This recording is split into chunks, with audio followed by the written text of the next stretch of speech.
Hello, welcome to episode 123 of Consignment Chats. Ladies, how you doing? Good. Great.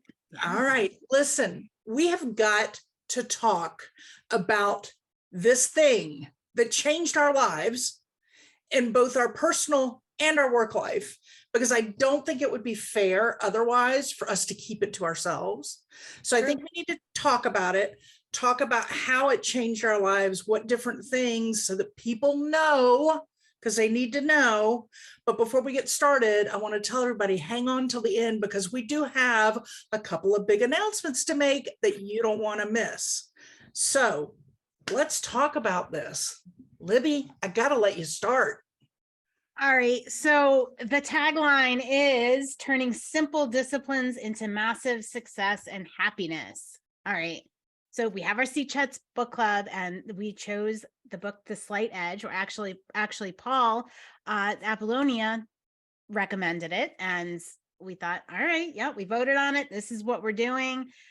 Going into it, had no clue what was waiting on the other side and how life-changing this book would actually be. And about halfway through, I called Libby and said, it was Paul that recommended this, right? Because I want to hug him hard, because this has changed my life. Yeah. So we met, we discussed it, we implemented it, and our group the whole way through. So we would meet once a week. It's a free private community on Facebook for the book club, separate from Consignment Chats community, but it'll be linked up in the show notes if you want to join us. I lost my train of thought.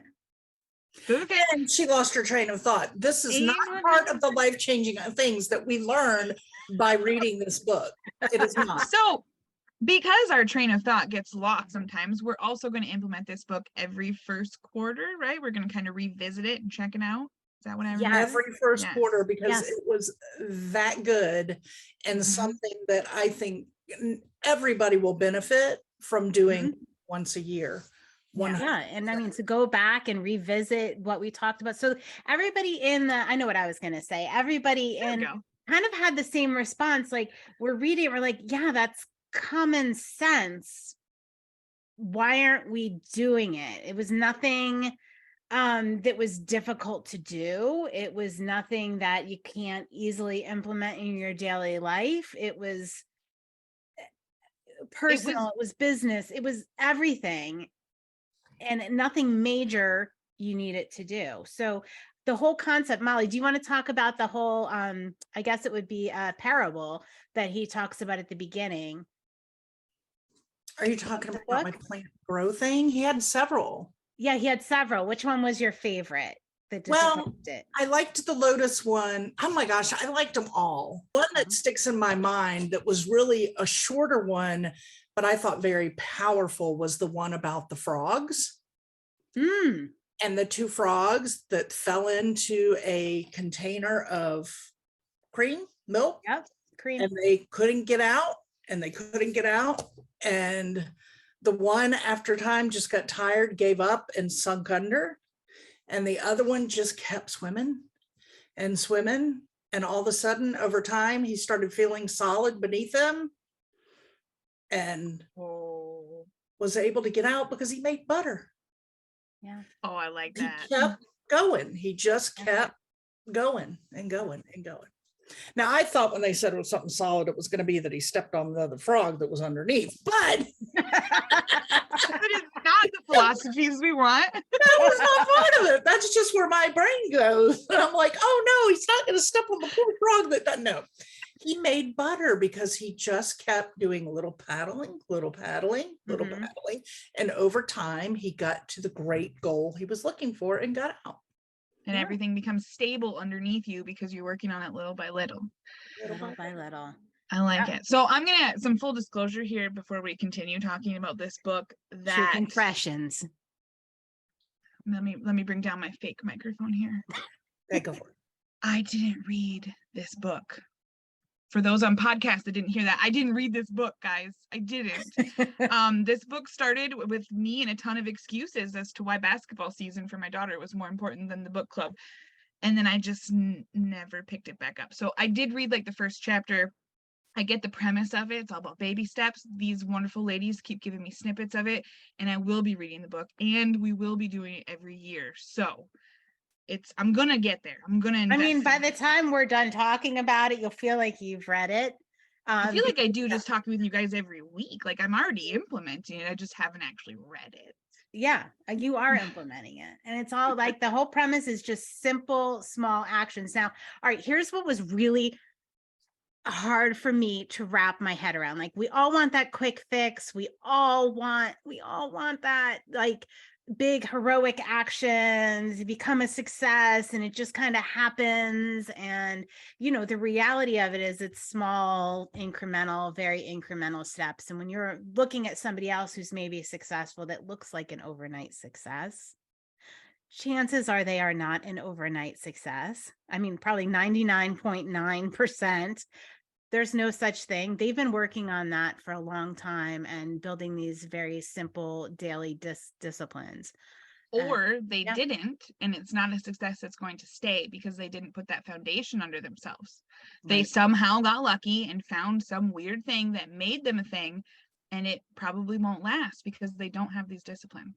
Yeah. So he talks about like lottery winners, for example. Like lottery winners are the classic example, right? Like overnight millionaire. And we've all seen the stories of what happens to most lottery winners. They're not, it just doesn't work. Yep. But all right. So the thing that was really hard for me is I want that big, heroic, like I am an all or nothing person, right? Like I'm all in or I'm all out. I'm not waffling. I'm all in or I'm all out. So the idea of just doing a little bit each day is really, really hard for me to wrap my head around because it goes against, I feel like it goes against my personality. Or I felt that way initially. Hence why you don't work with Poshmark very well. Yes. They want you to feed them a little bit every day. And you're like, no, I don't want to do that. Yes. And I'm not going to do that. We're not getting back together. I'm going to be consistent in other areas of my life, not that. All right. So Molly, you found it strange for a total opposite reason, actually. Do you remember we were talking about like perfectionism? Oh, about my list? Start it and all of that, all of those hurdles. Are you talking about my list? I don't know. I don't know what I was looking at this quote part, or not quote, but part in the book where, you know how we were saying it's so simple, but yet you got to do it. Yeah. And it's as soon as we get away from failure and up past the line of survival, we quit doing the things that got us there. And I'm like, that is so me. Mm-hmm. Like, I think of everything in my life, I've always said I do what it takes to get what I need or get by. Like I don't, my son's the same way. Thank goodness my husband's not.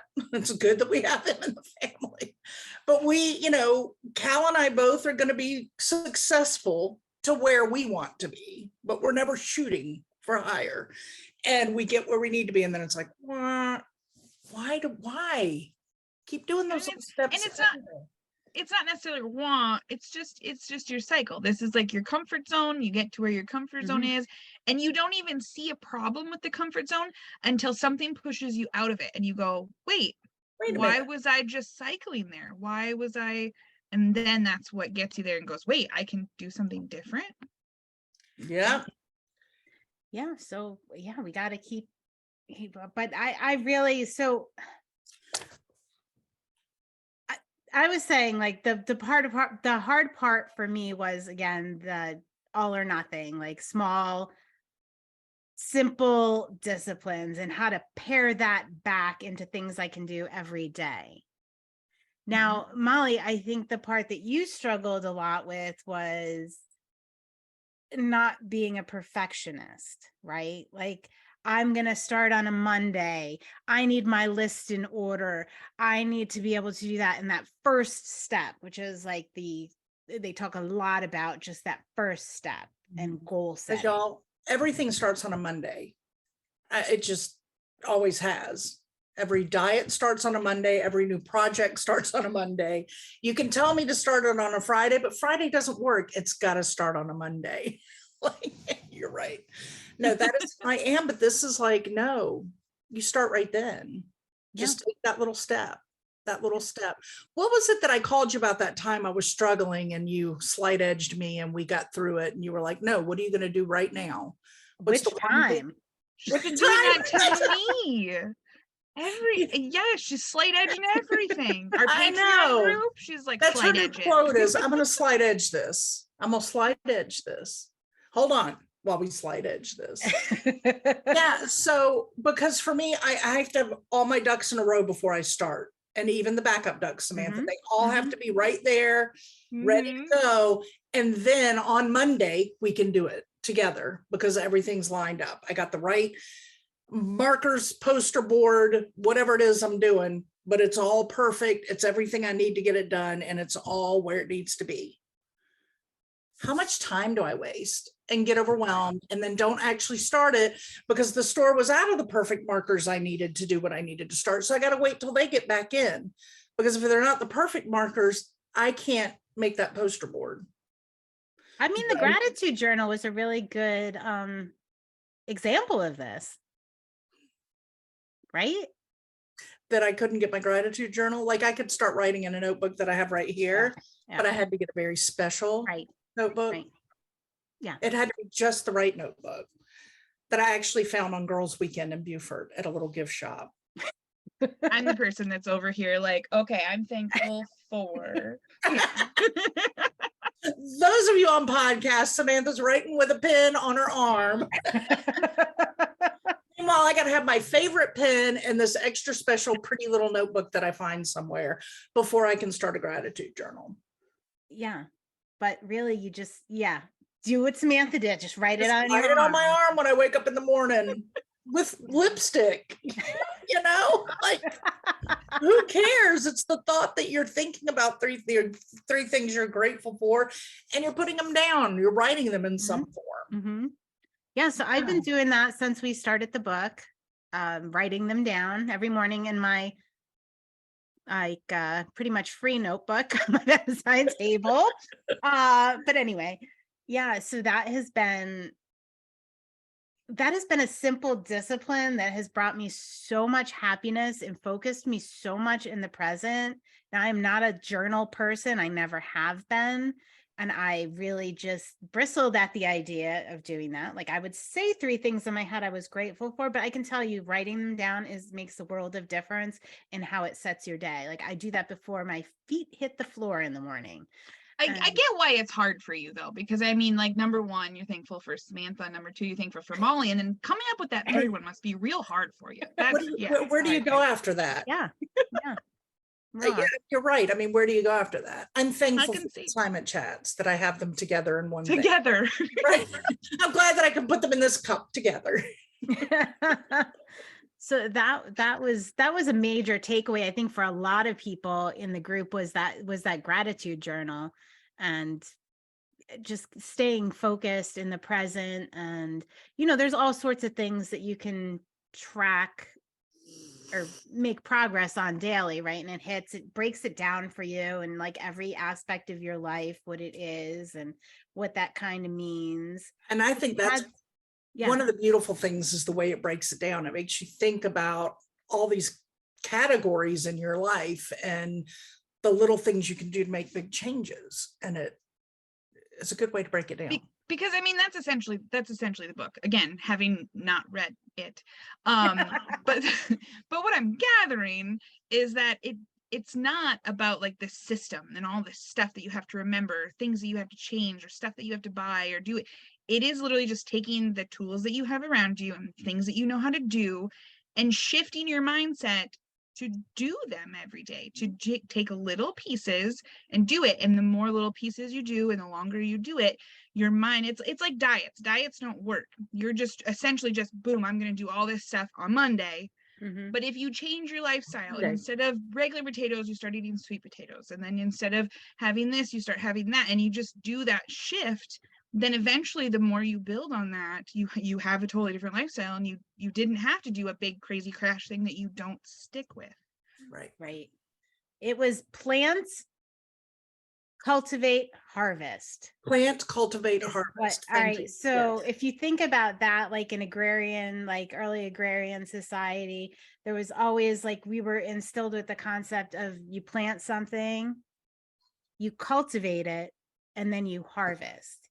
And today's world is more like plant, harvest. Like we're missing that whole mindset where we cultivate, and that's where the slight edge fits in, is that cultivation piece. Like success isn't built overnight. Like we're not meant to plant and harvest, we have to cultivate. And that's kind of where all of this comes in, is that cultivation aspect.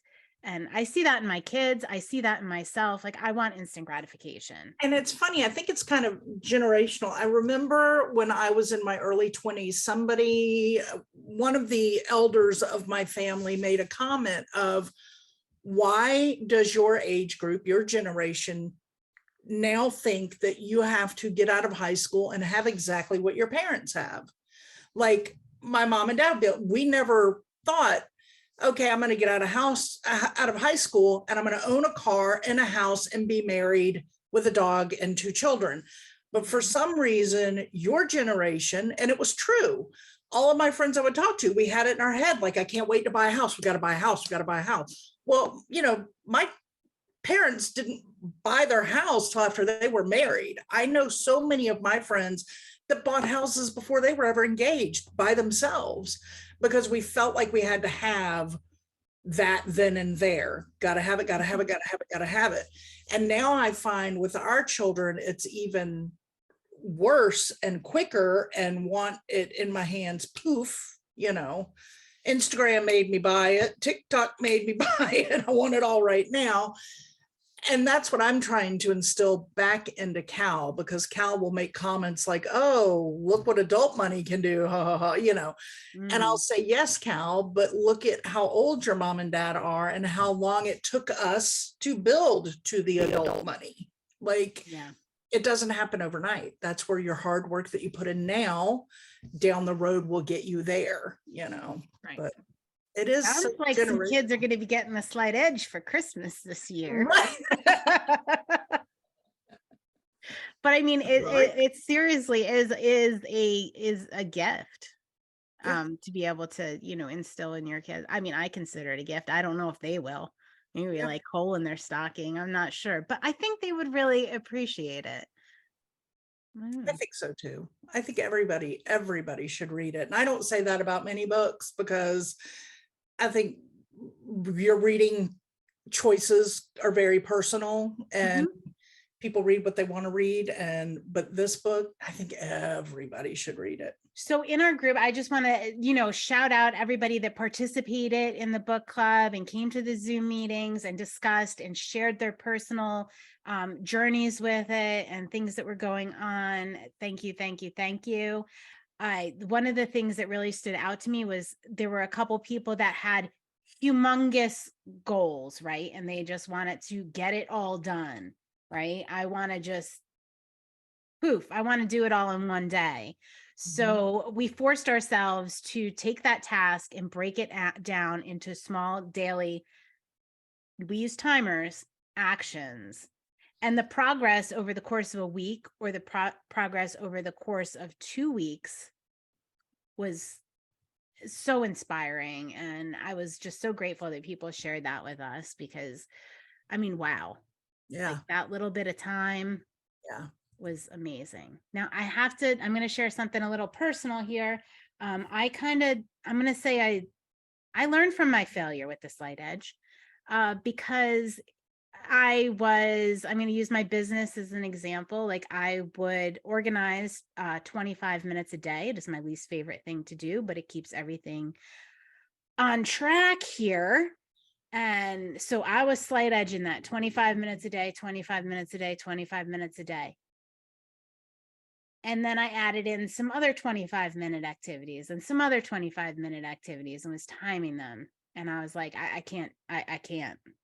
this is not good. So I pulled back and I have 7 items on my calendar every day that I spend 5 minutes on.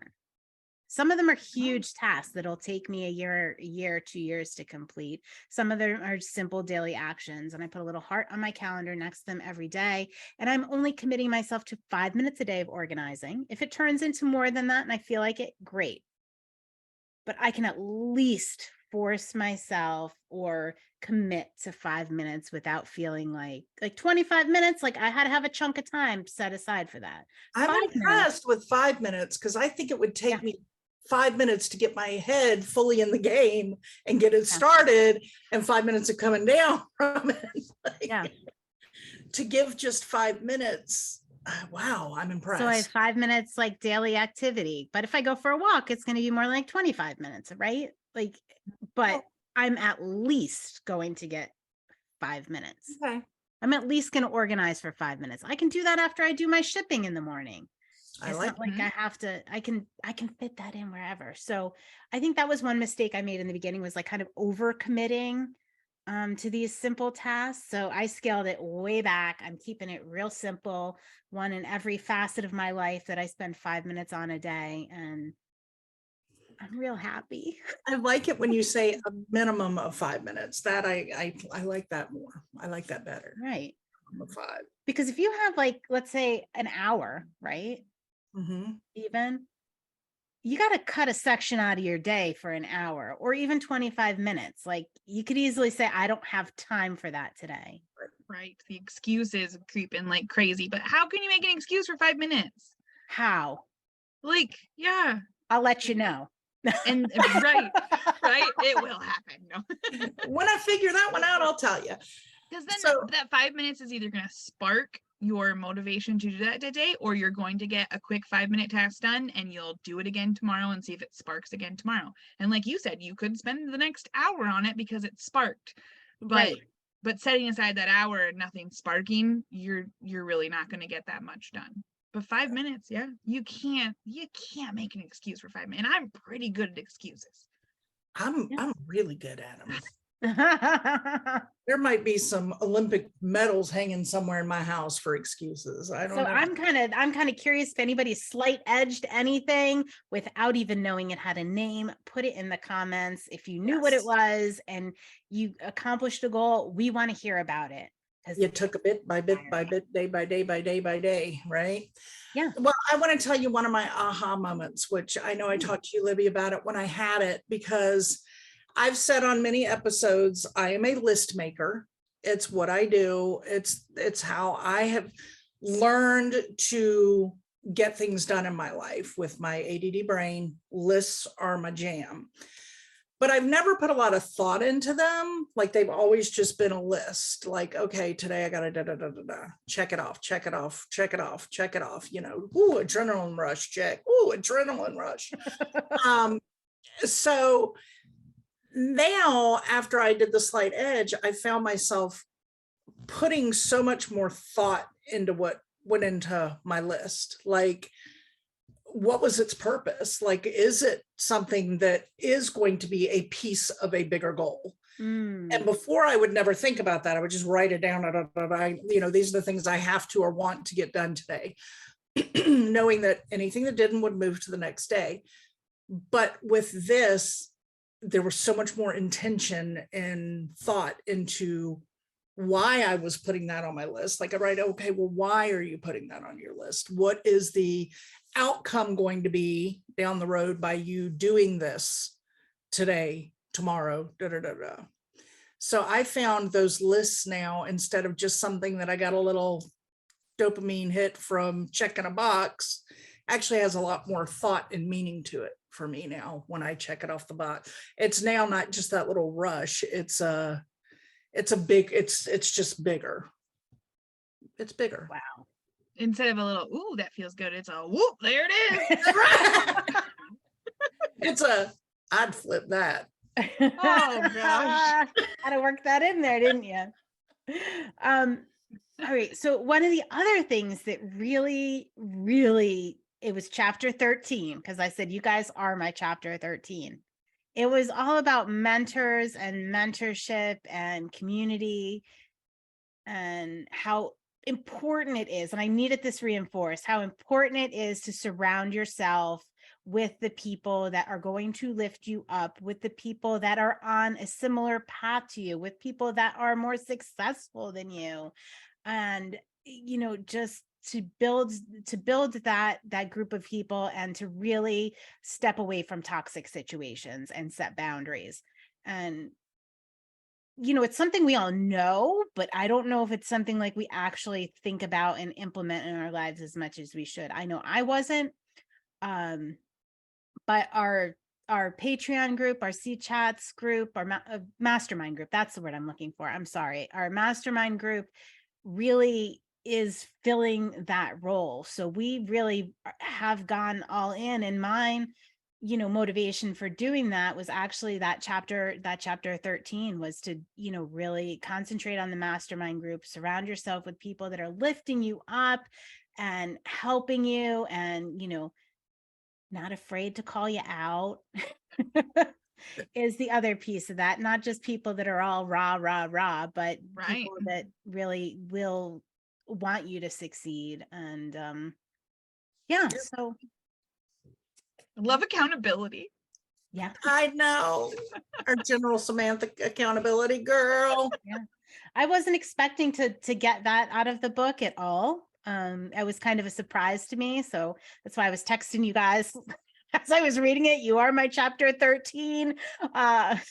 It just made me so much more thankful for you guys and everything that we've been doing with the mastermind. So yeah. Oh, Yeah. And there's the Aw. cliche, oh, it takes a village. And that's different for every aspect of your life. Like I have a different village of mom friends. I have a different village of my work friends. And there's just, you got to find your people for every little area that you're slight edging so that you have that support and that realness with it. You, like you said, you don't want the fake rah and the fluffy stuff. You want to be boosted up, yes, but you also want the realistic part of it to keep you on track too. Yeah. Yes, I Yeah. agree. I had lost sight of that, my friends. I really did. Well, But thanks for now it's bringing it back home. Now it's back. And if we lose sight again, no worries, because we're going to be doing this again. Mm-hmm. And Oh, because- right. Yeah. And again. Yes, we're gonna reel it back in every year.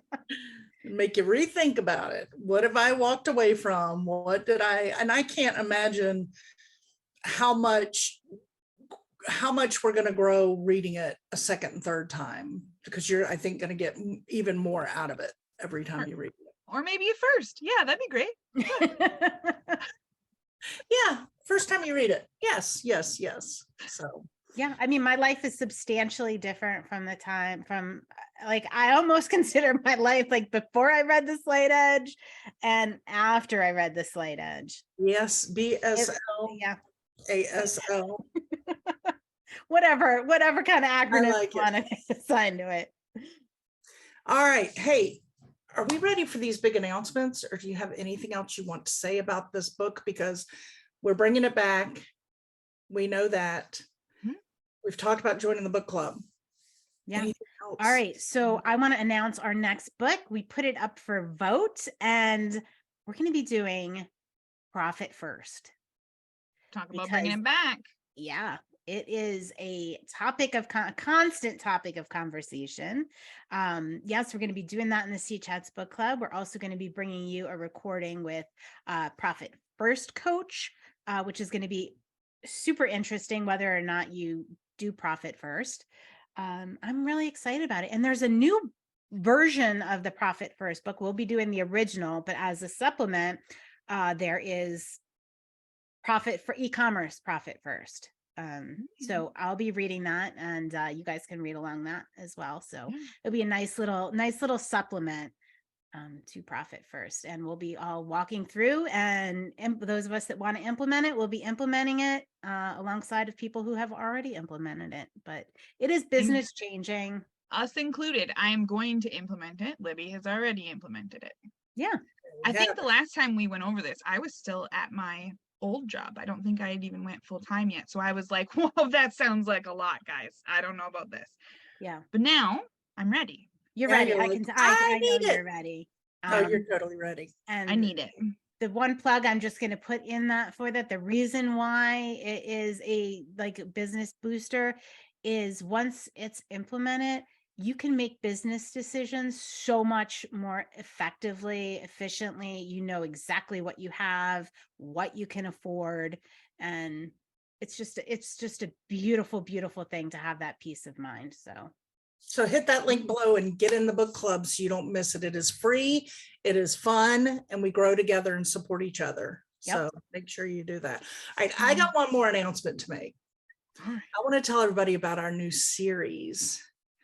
We are going to start a new series of shorter videos called Use What You Have 2023 series. And we're going to break down the different things that we do as resellers and what you really honestly need in 2023 to do each of those things. which So, isn't much. right? So be ready because we're going to start that. And I'm excited to put these out here and make those that are standing on the ledge trying to decide, do I want to get into this business? Do I want to do this? I'm so overwhelmed. There's so much I need to do. We're going to break it all down for you. We're going to slight edge it for you. We're going to slide edge it for you. We're going to put it in little biteable pieces. We're just going to one bite at a time get you going. Okay? Yeah. That's what I'm talking about. So get ready because we're going to have some fun with this. I'm really excited about this new series. I think And it's we have one more announcement, right? We do? We do? I thought we did. Well, you might as well Go now. with There was it, 'cause another I'm not one. We did. I thought we were cruising. Oh, I mean, what? how? I feel like everybody should just know this already. It should just be known. Didn't Molly scream it from the rooftops? I thought I did. I don't know, but the people don't that didn't know. hear her over here on the East Coast must have heard Katie and Vicky over in On the Nevada. West Coast because they've been screaming it. So So you are yes, correct. We have not made an official announcement, but it we is a have thing. not. We have not. Consignment Chats has not, whereas Katie and Vicky have done a wonderful job promoting this cruise because it is going to be fun. Y'all, this cruise is a reseller relaxation cruise. It is going to go in spring of 2024. There will be a Facebook group linked up in the notes if you would like to just learn about it. You do not have to join, but there will be coming cruises. This is not a money maker for us. This is we got group rates so that everybody could benefit from it that wants to go. And we are putting them out there, and you put your deposit, get your room. If you want a roommate, I've seen some people put shout outs that they may need a roommate in the group. Deposits right now are due May 4th. May the 4th be with you. For the discounted rates we have right now. The travel agent, Laura, who's helping us, is in the group too, so she can answer any questions. At the top of the page, I have pinned pricing and important things that you need to know. This year, it is going to be a West Coast cruise. I'm really excited about that because I am a big cruiser, but I always leave from the East Coast. So this year next year, 2024, from the West Coast, I'm going to see places I've never been before. And I am like beyond excited. But this is just fun and relaxation and just hanging out with your reseller friends that are not going to get sick of you talking about reselling. And you can bring your spouse, because when your husband says, I Yes. don't want to go to seminars, I don't want to hear about all that stuff constantly, I'm not sitting on any classes. It's none of that.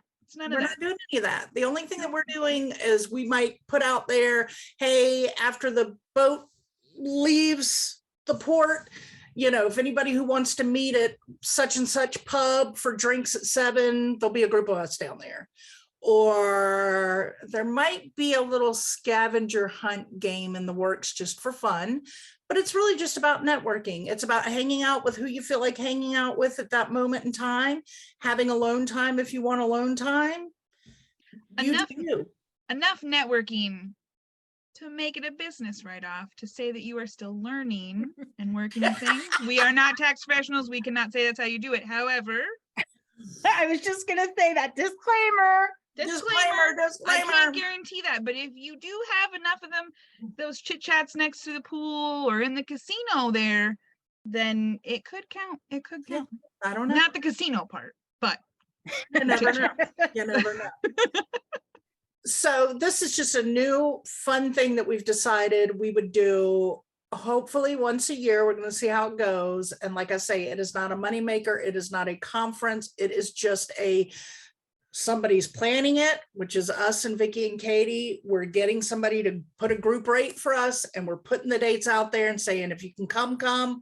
If you can't, maybe next year, but we're just going to kick back, have some fun. And yeah, I can't wait.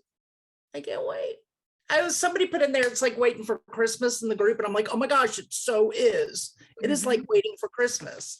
And I've even got cruises before this one, but I want to cruise with my reseller friends. Sorry, husband, nothing against you.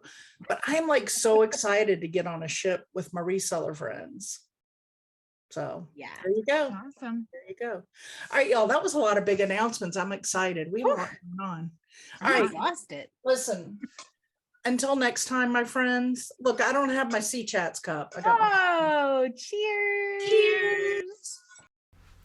Thanks for joining Libby, Molly, and Samantha, the ladies of Consignment Chats, as we build a resourceful community of collaborative resellers. Find all the ways to connect with us on consignmentchats.com. Episodes are available on YouTube and anywhere you get your podcasts. In addition, join our free private Facebook community.